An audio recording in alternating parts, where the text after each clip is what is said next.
readers, you're listening to the Kobo Writing Life podcast, where we bring you insights and inspiration for growing your self-publishing business.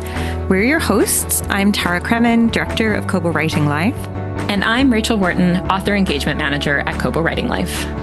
On today's episode, we chatted with Claire Taylor, the author of over 40 humor and mystery novels and the owner of FFS Media. She also runs the Liberated Writer, where she coaches authors on their career and story using the Enneagram framework. As a certified instructor and accredited practitioner of the Enneagram, she guides authors through their core fears to unlock the creative liberation required for a sustainable career. We had a wonderful conversation with Claire about so many things. We started chatting about her career as an independent author and how things have changed, and her approach to her publishing career has changed throughout the 12 years since she first published her first novel. We chatted a lot about the Enneagram. She broke down what exactly the Enneagram is and how authors can use it to approach their characters' decision-making, but also how they can use it in their writing. And to that effect, we chatted about the Liberated Writer, Claire's community and her coaching business, where she works with authors to use their Enneagram type to overcome their fears and find a better, more sustainable approach to their writing career. We learned a lot, both about the Enneagram and about my type and Tara's type. It was a lot of fun. We hope you enjoy. Thank you so much for joining us today, Claire. So happy to have you on the Kobo Writing Life podcast. Thanks so much for having me. I'm excited to be here. Finally, so overdue. I wonder if you could start off by telling listeners a little bit about yourself and how did you get into writing? I started writing when I was very little. As soon as I could type, I started writing stuff. I was a little lonely homeschooled child, so there was that. But I started writing with like a writing group when I was really young, and they would throw like 3 words at us, and we would have to write a story each week that used those words. And so it came from a very like creative, anything goes kind of place. And that's really what made me love it. It was a place where you just get to make things up and you get to play around with it. And so that's kind of been the string that holds my entire, writing experience together, is just the fun of it. I started publishing. I went to school for creative writing in college, and then I started self-publishing.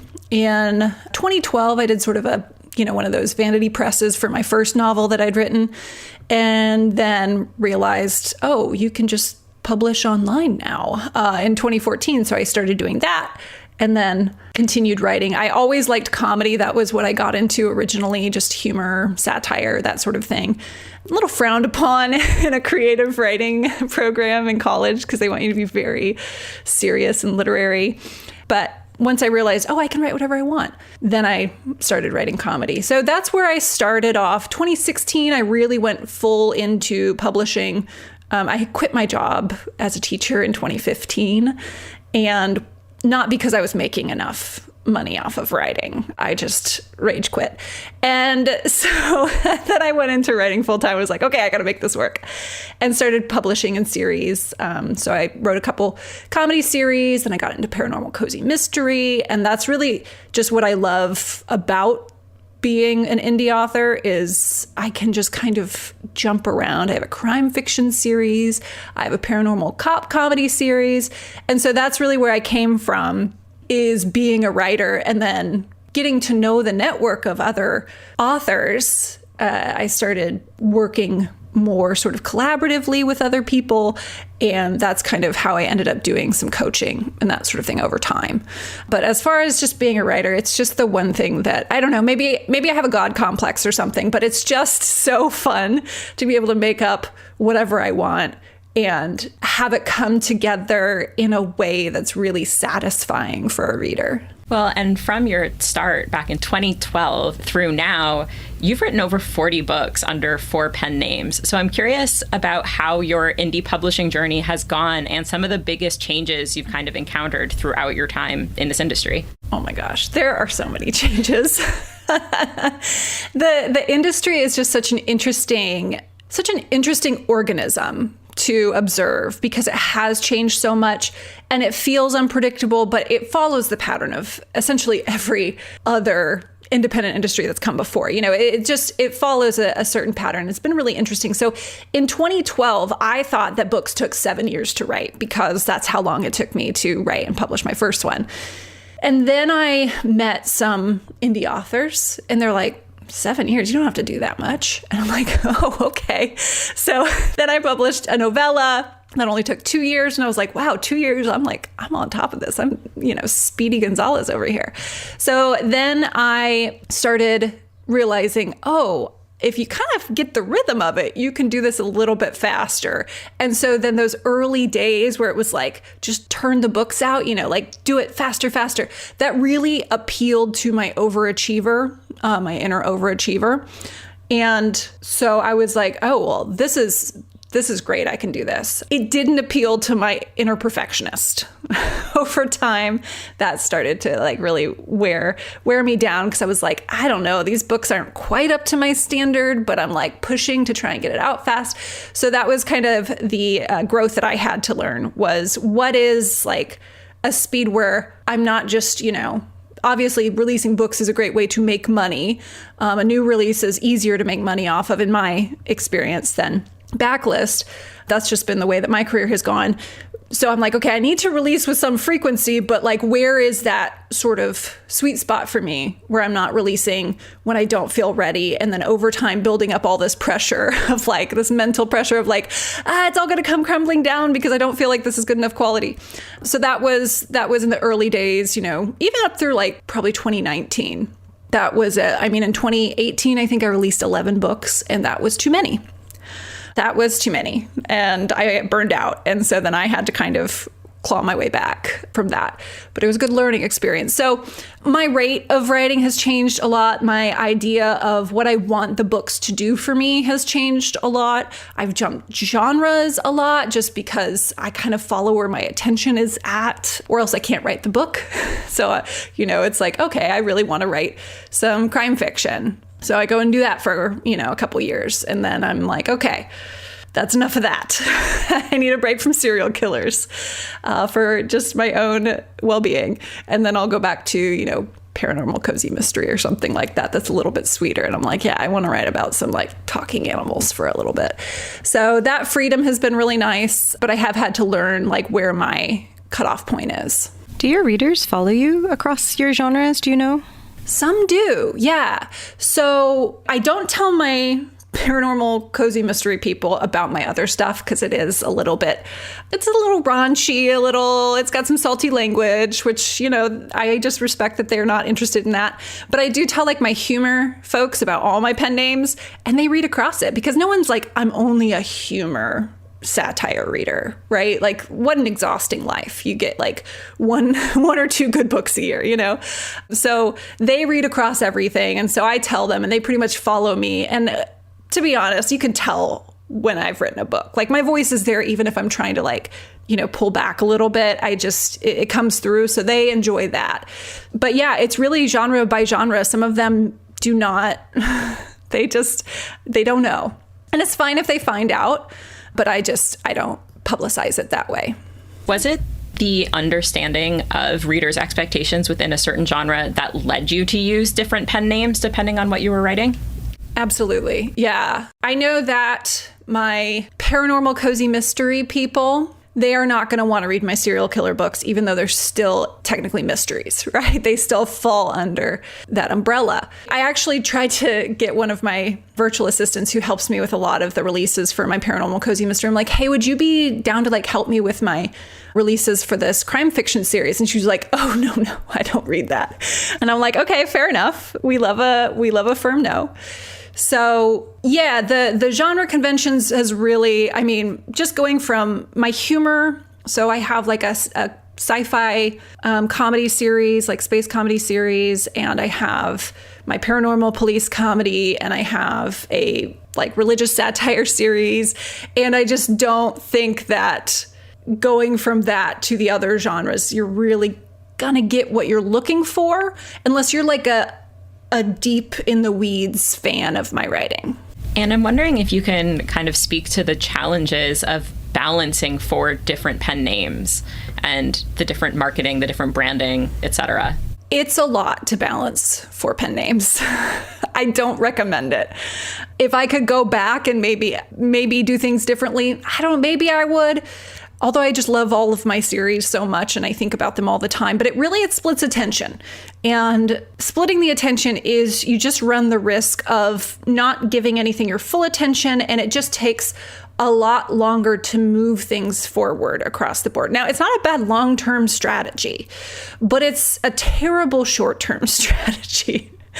Just going back and forth. I did have a period of time where I was going between 3 different series. I'd write it in one series, I'd write it in the other. And for my own creative fulfillment, that was great, because by the time I'm done with a book, I'm like, I never want to think about that again. That's kind of how I feel. Of course, I have to go back and write the next one in the series eventually. But being able to switch off was helpful for my ability to keep writing. And it did make the marketing very difficult, because I think of them as separate businesses. Each pen name is its own separate business. I mean, you could argue that it's more of like a brand underneath my business, but I think of it as a separate business. I have a separate email list. I have a separate, I used to have separate social media accounts. I don't use social media anymore. And then I have, my own website for each of these. And so there's just a lot to manage, and attention is limited. So it's almost like, you'll get my attention, my cozy readers get my attention really intensely around lunchtime. And then it kind of wanes. And then my crime fiction people, I'm like, hey, remember me? And some of them do. And so, over time I was building these series. And then in 2020, I actually wrapped 3 different series and was kind of like, okay, do I want to keep doing this? And the answer was a little bit. I still wrote cozy mystery because that was what was making me the most money. And I just had a lot more books out, and just the sort of boring economics of it. They're shorter books, right? It's like 45,000 word book for a paranormal cozy mystery, at least for my series. Some people write them much longer. And, the covers are a little bit cheaper. It's cheaper to market versus my crime fiction, which is like 120,000 words for each book. So the editing's more expensive. The covers were more expensive. And so it's just harder to make money back. So that was also something I was considering as I planned out, post 2020, when I was free to make different decisions. And we are going to talk a lot about the Enneagram today. So you use this as a tool to help authors build aligned and sustainable careers. And for those who are maybe unfamiliar, and I hope I am pronouncing it correctly, Enneagram? Yes. Okay, great. Could you briefly explain what it is and how it applies to the creative and business aspects of an author's life? When I first got into the Enneagram, I didn't realize how useful it would be for kind of all aspects of writing. It was just kind of like, oh, this is interesting, and it's a new sort of set of language. And so I went with that. But to backtrack a little bit, the Enneagram Ennea is just the Greek root for 9, and gram is just a shape. So it's not any sort of like crazy mystical thing. It's just how it's laid out. It's 9 types, 9 personality types, and they are defined by the core fear and core motivation. So these are core fears and motivations, like fear of being unworthy, fear of being harmed and controlled, those kinds of fears, not like fear of snakes, fear of sharks, fear of mirrors, fear of clowns. Those can show up in any type.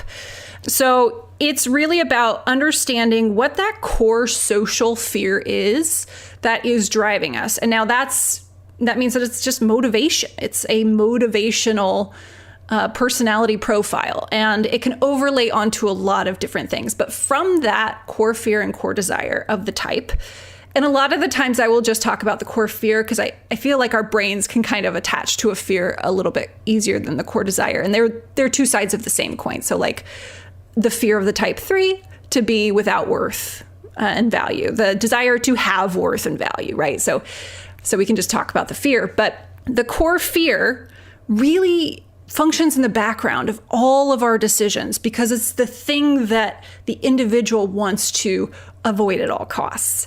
And so from that core fear arise particular attentional patterns, what we pay attention to, right? What we perceive as threats. And then from that also arise these patterns of thinking, feeling, and behaving. And now it's not like a one-to-one. We tend to find these like schema around each of the fears. And so it's kind of a general it's very likely that if you're this type, we will start to see some of these behaviors because they are developed as a result of trying to avoid that core fear and pursue that core desire.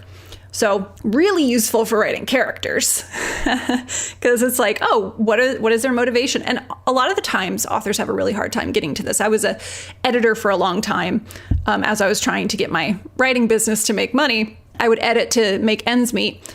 And I was an in-house editor for a while before I was a teacher. And so when you say, like, what are they motivated by? It can be really hard to get down to that language, that deep language. It's like they're motivated by making money or whatever. And it's like, but why? What do they think that money is going to do for them? So the Enneagram really helps us get to that deepest level of the character. It's like they are motivated by, if they're a type 7, they're motivated by avoiding being trapped in pain and deprivation. They're seeking satisfaction. Now, do they know how to actually achieve satisfaction? That's a different question, but they're trying not to be trapped in pain and deprivation. So you have these sort of adventurous 7 characters who want to sample everything, don't want to commit to something because that is that deep fear. And so once you know that, then you're like, oh, okay, I can start from this level and really work up and see what happens. And when they have those big decision points in your story, you know what's going to trigger them. Right? You know what to prod them with. You know how to make them go where you need them to go. You just scare the crap out of them in a particular way, and they will go. They will go away. They will move toward that promise of that desire for you. So I started using that in my writing. It was very helpful. And I started talking to, other authors about it to help them with their characters because I was already, chatting with people about sort of story advice. And then people were going, so does that work for like real human people too? I'm like, yeah, it does. That's where it comes from. And so that's where I kind of got into more of the coaching people on their own type. And I mean, I was using it for my own issues and to kind of decode why I do what I do. So that's it. It works for both. Well, I hope you know that Rachel and I take our jobs as podcast hosts very seriously. And we did do some free Enneagram tests in preparation. I'm a 4. And Rach, okay. You were tied? I was fully tied between 2 and 3. I scored the exact same on those. Oh, interesting. Okay. So yeah. So in the Enneagram speak, you may either be a 2-wing 3 or a 3-wing 2, right? When they're very close. I would read about the social 2 because the social 2 looks a little bit like the 3. So these are different subtypes. So there's the 9 types, right? And that's useful enough. And then each of the types has 3 subtypes. The SX, that sometimes called the sexual or the one-on-one, the SP, the self-preservation, and the SO, the social. So these are just different ways that it appears. So that's a deep cut from the Enneagram. If you want to go look it up, Rachel. We were joking that this is the episode that we cry on for no reason. But no, it was it's helpful to gauge some like just different insights from yourself. And I was laughing that Rachel and I are both on like the emotional side of the Enneagram, which totally checks out to our personalities. Oh, I love that. Yeah, that's my lowest center of the head, heart, and body is the heart. So I love being around heart types. And you talked a little bit about your book, Write Iconic Characters, which is all about how the Enneagram can help writers create more memorable characters. And I really liked the way that you had broken it down. You're sort of like high level explaining and then like deep diving into each area with like pretty clear examples and like heroes and villains. And is there, before we kind of go into like a specific example, we're focusing on motivation, but if somebody is, what I liked that your books include is you can use this to develop characters that you've already written. Like it's not just like a brand new character. It can be used to sort of give a little bit of life to anyone really. Or if you were trying to, I don't know, have a main character for a subsetting or like an offshoot series.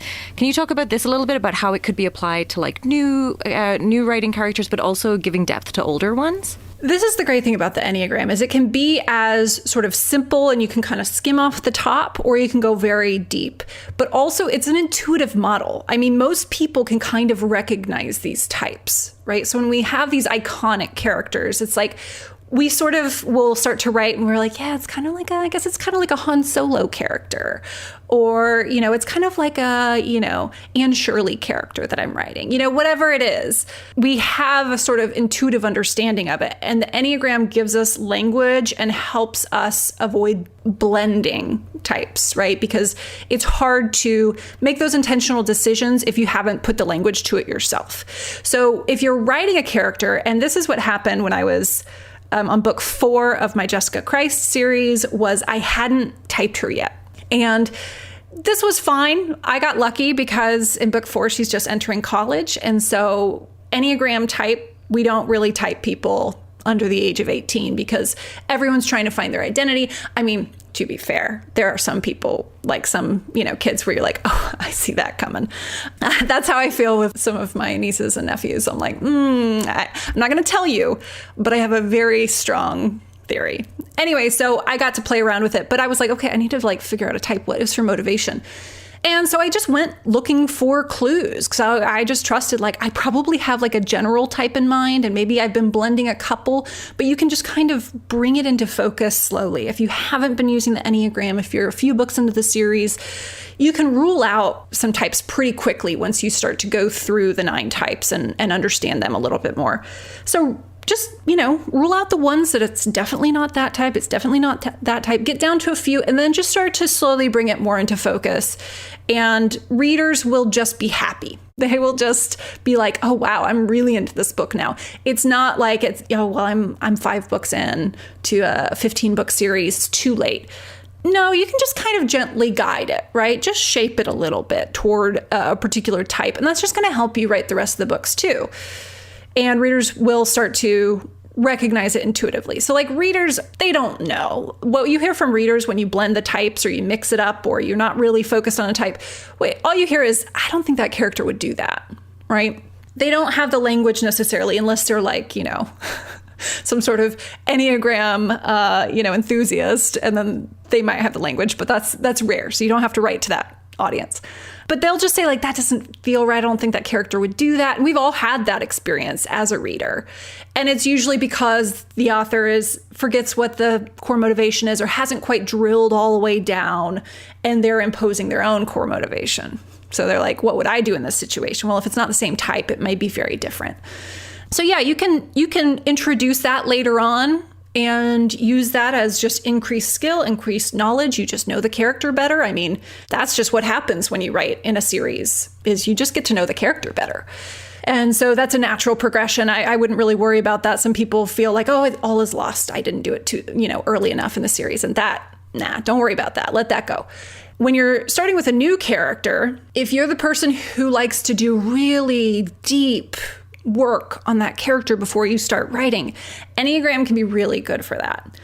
Because you can learn deeply about that type. You can drill into the subtype. You can go, what is the tri-type? What is the wing? There's all kinds of stuff that you can really dig into. Now, don't use it for avoidance of writing the manuscript. I will say that, because there are a few types that will do that like to over prepare. And it's not about serving the manuscript. It's about a fear of getting started on the manuscript. So just keep an eye on yourself and be honest and ask tough questions. But if you also don't like to know too much about the character, you do like to discover them, and that's part of the joy of writing, is discovering them, just knowing their type isn't going to spoil that. It's just okay, I keep it in the back of my mind. And, I've kind of decided this is the type of character I want. I want a very contemplative character. I want more of a Sherlock character. So maybe I'll go with type 5, and just knowing that. And then you get to those crisis points when you're like, okay, how do I get them to this place I need to get them to? You just have that to fall back on. So it's just a little bit of a Rosetta Stone for the character, but it's not over planning and spoiling all the fun of discovery. I am curious if you've ever discovered your character, you figured out their type, and then you start writing and you get halfway through the book, you get to a critical decision and you're like, oh no, I picked the wrong type. Has that ever happened to you? Yes. And it was book 1 of my crime fiction series. This is the Dana Capone mysteries. And I was like, I want her to be a 5. I want her to be that Sherlock type. I want her, and I really was trying to force it. And then I was just like, I mean, that book was a nightmare for a lot of reasons. I wrote it in third person, past tense. Then I rewrote it in first person, present tense. Then I rewrote it in first person, past tense. And then I rewrote her character. I don't know what was happening. I was clearly going through something, but I just couldn't settle on it. And yeah, so I started writing her as a 5 and it just wasn't working. And I was like, why isn't it working? And it turns out I just wanted to write her as a 1, which is my type. I just wanted to write her as, a disgruntled version of me. And so once I realized that, not only was it, did things start to click into place, because I was trying to bring dilemmas to her that would bug me, but wouldn't bug a 5. And so I was like, well, I really like the plot, so I'm just going to rewrite her as a different type. I don't recommend that. I do recommend, like, if you're getting used to it, there's nothing wrong with just writing your own type, figuring out what your type is, and writing that. There's no like, oh, you can't write a type 4 in this genre. There's none of that. You can do it. And if it's not a common type that you see in that genre, well, you're actually doing something very interesting and people will gravitate towards it. It'll help stand out. So yeah, I just, that was a nightmare. I don't recommend that. That was, I had to call in a lot of friends' support on that one to talk me off the cliff of just, shelving the book forever. Well, I'm glad that you didn't. I like that your book has lots of examples as well of like, it's not just like protagonist, it's also the antagonist, because you're making the villains more, I was going to say scary, but villainous, I guess, like, because their motivation is like making them to, influencing these bad decisions.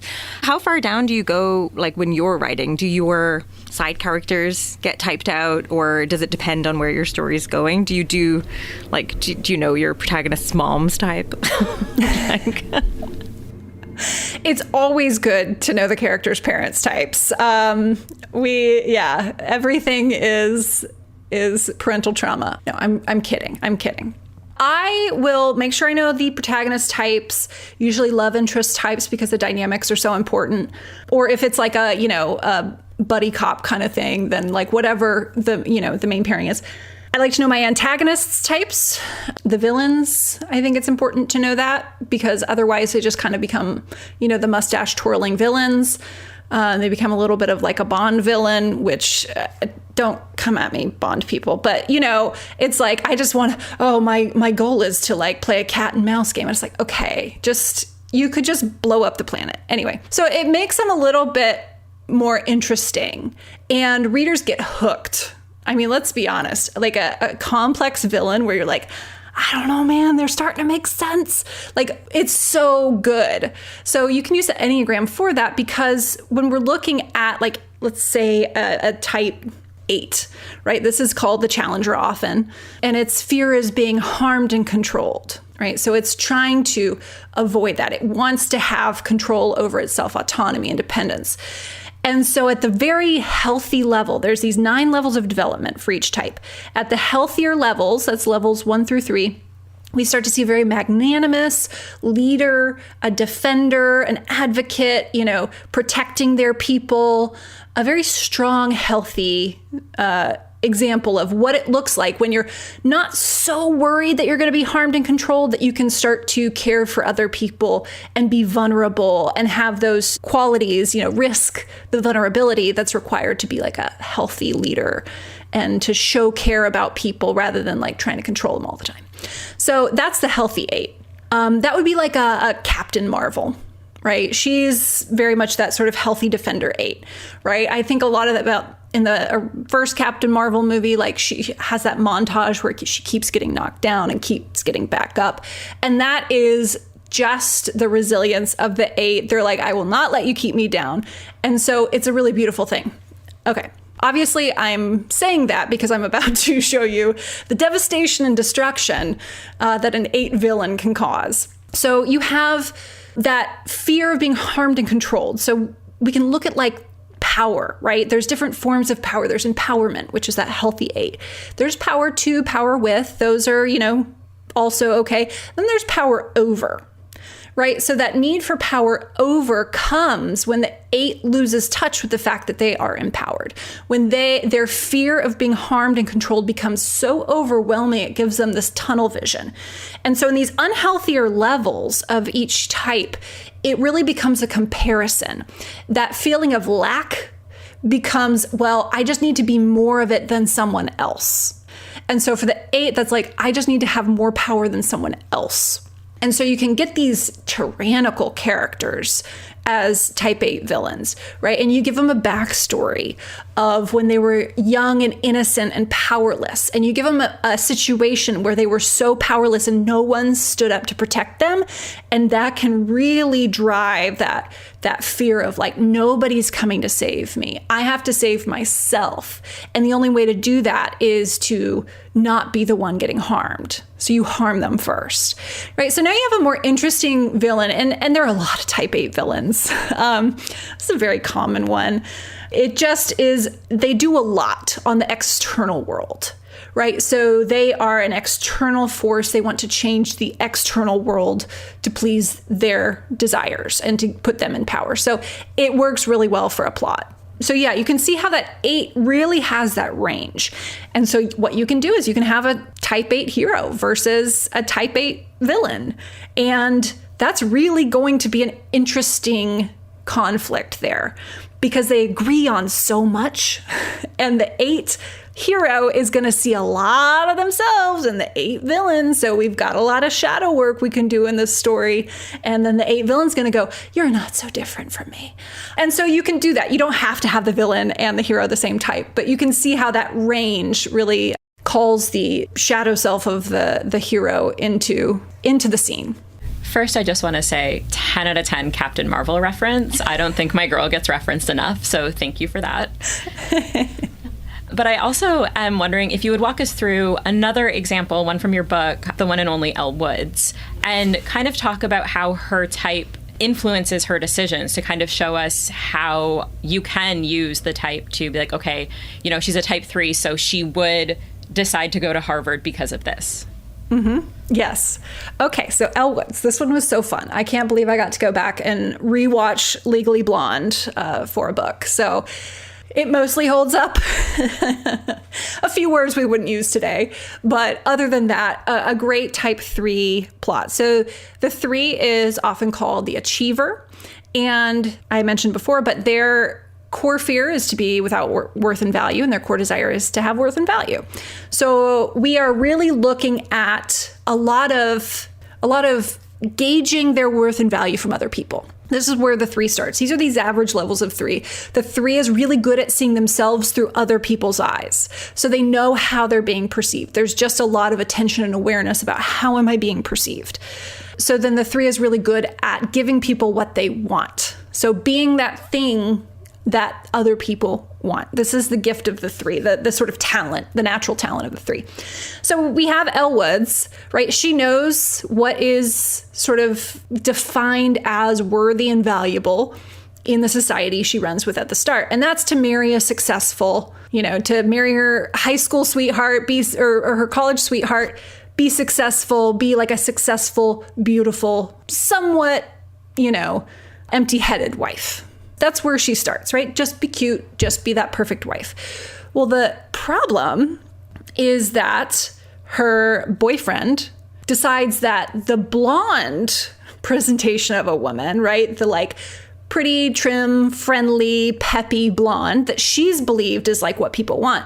He's like, oh, that's not actually what I want for where I'm going. I need an East Coast, sort of distinguished, less expressive brunette, right? That's the East Coast standards of 2001. And so she's realizing that she's worked to create this image and this performance that she thought was what value was. And it's just not, according to the one person who she's trying to, connect with. So that is the inciting incident for her whole story, right? She says, okay, I was wrong about what worth and value looks like. Worth and value is actually going to Harvard Law. And so she uses some of her feminine wiles, as it were, to, get accepted to Harvard Law. And then she realizes that these things that were valued about her as a, youthful woman aren't going to get her that far. They're not as valuable, at Harvard. So she's having to figure out, well, what is my worth and value? How do I create that? And that's when she starts to get serious on her studies. She starts working with this, I guess he's an associate professor played by Luke Wilson. And we maybe an inappropriate relationship, but this was 2001. And so, they start working together and she starts to develop a sense of internal worth. Right? She starts to go, wait, maybe instead of playing this game where I'm jumping from person to person and trying to be, the image of worthiness for each of these people, I can root myself in what I think makes me worthy and valuable. And that's that big shift. So that's right about the midpoint. She starts to realize, oh, wait a second. I need to stop looking to everyone else and I need to start asking myself what I will feel proud about. So she starts doing her studies. She starts getting serious about it. She starts working on this case that means a lot to her. She starts, really committing herself to helping other people and to service of other people. And that's where she starts to find that worth. So that's a little bit of her two-wing, the helper coming in. She starts to say, oh yeah, I can be my, usual self of blonde, wearing pink, a little bit, friendly, just nice to people, right? Which apparently is not like an East Coast value in this movie, being nice to people. But she's like, I can be nice to people. And I don't have to change that because internally I've found something that anchors me. And so that's really, what helps her decide in the end. There's that pivotal moment where the professor who's leading this case she's working on makes a pass at her, right? And he's basically saying, to me, your worth is your looks, which at the start of the film would not have bothered her. It would have just been the way things are. But she's had so much growth through that, 3, that she is like, this is all you care about? Ugh. And she, parts ways and she gives up that prestige that she was chasing to win her boyfriend back.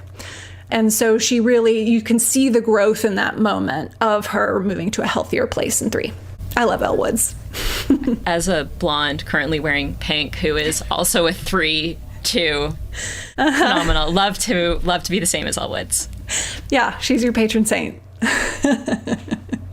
So we've talked a lot about using the Enneagram with characters specifically, but I'm wondering, you touched on authors sort of maybe using it to learn a little bit more about themselves, but how could it be used to help with career growth? And or, is there a common aha moment that you have with authors who are sort of using this model for the first time? When we're looking at the personal growth side of the Enneagram, the biggest shift is this initial realization that you have been looking through a lens, and it is a limiting lens, right? And it's like, oh, I thought that person was just insane, but they're just looking through a different lens. This is why when they say, well, I did this because of this, and you're going, what? That doesn't make any sense. They're very likely a different type, right? And so they're making decisions based on different values, different fear avoidances. So that first big shift is really starting to recognize your own lens, learning about it and going, oh, and it is a humbling experience, that first step, because you're like, I thought I was just right and correct all the time, and everyone else was crazy. And maybe it's maybe I'm not wrong, but maybe I just have an incomplete picture. And that's really the sort of message of the Enneagram. There's these 9 perspectives, and all of them are correct, but they're incomplete. And so when we bring all those perspectives together, we start to get a more complete picture of reality. And so starting to understand that I have a lens and that other people have lenses. And then we can start to really understand, well, how much of the information I've been absorbing is a result of what made it through my filter based on my lens. And it shapes our perspective of reality so greatly that, it's like telling a fish they're in water, right? They're like, what do you mean water? Right. And so for me, just to use myself as an example, I'm a type 1, sometimes called the reformer. Perfectionism is a big thing. But when I started to learn that so much of my patterns were a result of frustration between my ability to see this ideal version of things and then see the reality and how it was falling short. And so much of my life was spent feeling dissatisfied by how reality was falling short of my ideal, right? This ideal that I just kind of made up.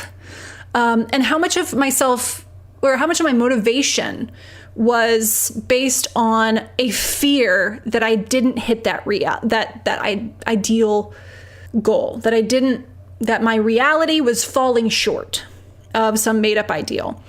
And so that would be the fear motivation of the one.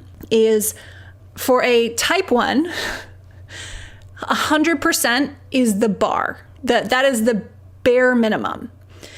And that's my academic career in a nutshell. I was like, well, I know I'm at 100, but like there's extra credit to get, right? And this is not to brag. I was miserable. This pattern of thinking that perfection was the bare minimum, okay, you can finally rest because you've hit this. It caused me all kinds of problems. It caused me, cognitive stress, emotional stress, physical stress. I developed acid reflux at 17. So, just from stress alone. So starting to understand that is the first step to going, oh, that's ridiculous. Yeah, I can let that go.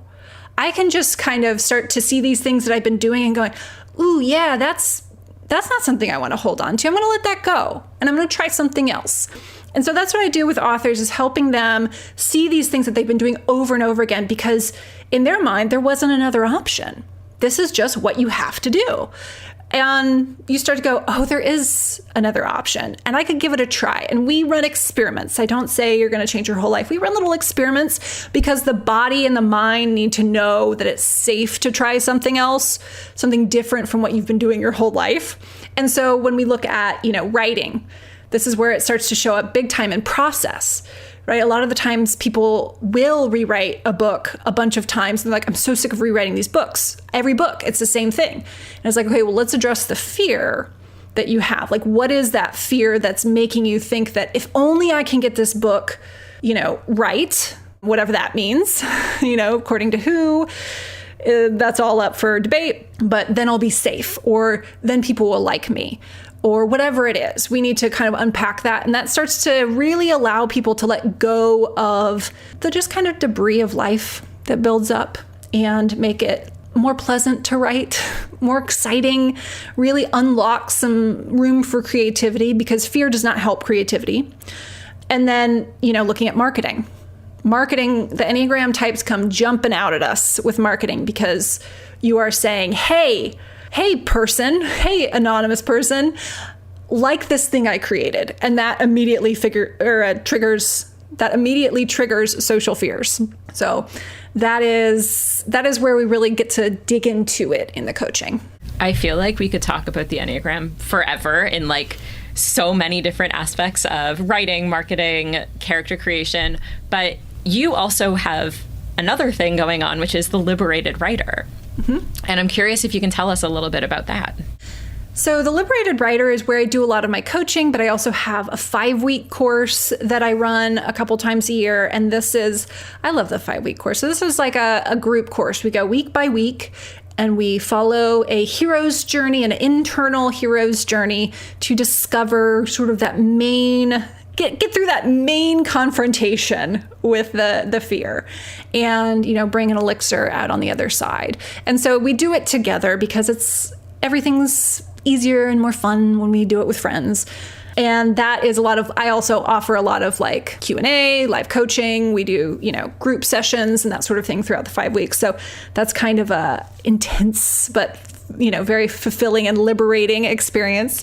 I am launching a community for people, and I'm not really sure when this is going to release, but it'll be for a couple weeks in May. And I'm just trying to really focus on helping authors build community, because this is a skill that is just not taught. It's just not taught, and authors by and large are very independent. So I really am pushing people, whether or not you join one of my communities or you build your own, we really need each other. And in times when power imbalances become especially pronounced, collective power is important. So you have to practice these skills. And thankfully, the Enneagram shows us why we're struggling to build community, the things that we run into that fray our bonds rather than strengthen them. And so I think it's a great tool for that. And so the Liberated Writer is really just committed to helping everyone have a sustainable author career where you enjoy it and it's not all white knuckling. And yes, there will be ups and downs. That is life, but the downs don't have to be so far down. That sounds like a wonderful space. It's really nice that you're trying to create that community for authors, especially as like what can be such an isolating career. Mm-hmm. How do you balance like your own writing with this other sort of business that you're creating and the community aspect? Like, do you have any advice for balancing that? I balance it imperfectly. Sometimes I just go full into the fiction and I let myself do that. And sometimes I have a push for some new offering or a book or something like that for nonfiction and the coaching, and I let myself do that. So I balance it sometimes, and sometimes I just give myself permission to focus entirely on one thing for a month or so. And that's why I really like Kickstarters. So for my 3 nonfiction books, I have done Kickstarters for them because it's like, okay, clearing the writing, the fiction writing, we're just going to do this for, 3 weeks, and we're going to focus really hard on this, and we're going to go in. And that really works well with my attention. And so I do that, and then I kind of bounce back and forth. I think consistency in the sort of, patriarchal regimented thing is overrated. I don't think that doing the same thing every day works for many people. Like, some people do need that consistency. But once you can kind of let go of that as something virtuous, you have a whole lot more freedom. You can focus in on one thing, move to another thing, and consistency can be a consistency of, personality. It can be, I consistently write 1 book a quarter, right? But I don't consistently write every day. It can be, I consistently publish books that make people laugh, but I don't consistently write only humor. Right. So there can be consistency in other ways. And so once I let that go for me, because as a 1, the discipline, love discipline. I want to pretend that if I only have enough discipline, anything is possible. And what is possible with enough discipline is a miserable life where I have no fun and I have acid reflux. So, it's like, okay, let's pull back from that myth, that idea of discipline as the ultimate virtue, and then just see what happens. So that's what I do with the balance. I don't balance it. I maybe over 10 years, it averages out to roughly 50-50 or whatever. But I just kind of go back and forth, and people are very forgiving of that. I think a lot of people understand that. And so my readers are like, we're just glad you're back. I'm like, me too. And I'm curious, throughout all of your work with authors, with coaching, with your own community, if there's one thing through your coaching experience that has changed your approach to writing. Yeah. So one thing I have learned, if there's one thing from coaching everyone that I have internalized, it would be that if you don't enjoy writing, nothing else matters.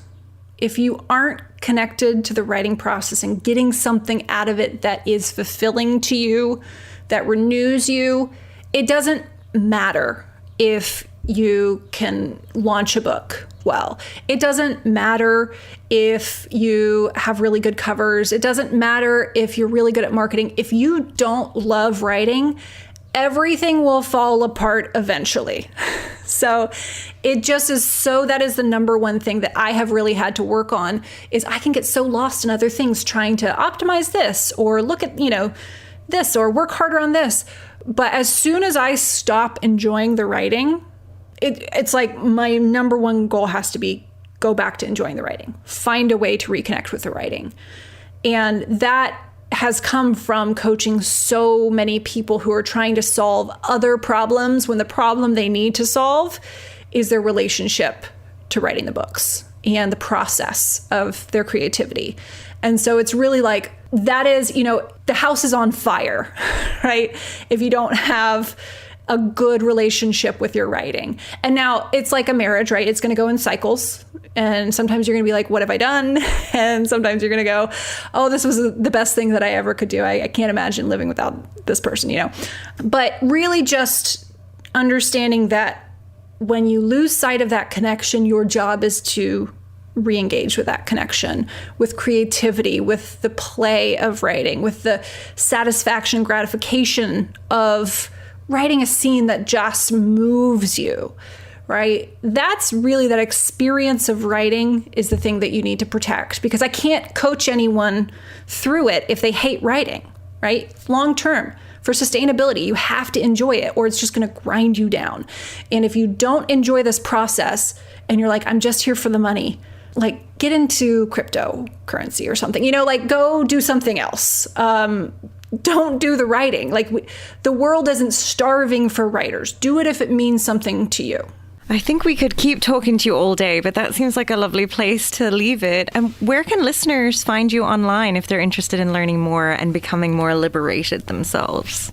I have my website, liberatedwriter.com. You can also find me on Substack. This is the only place you can find me right now, outside of my website or email. It's just Liberated Writer on Substack. And I started a Substack because I have a lot to say, and it's very long form. So if you like long form deep dives on writerly things, go find me there and, subscribe. It's all free if you want to be a free subscriber.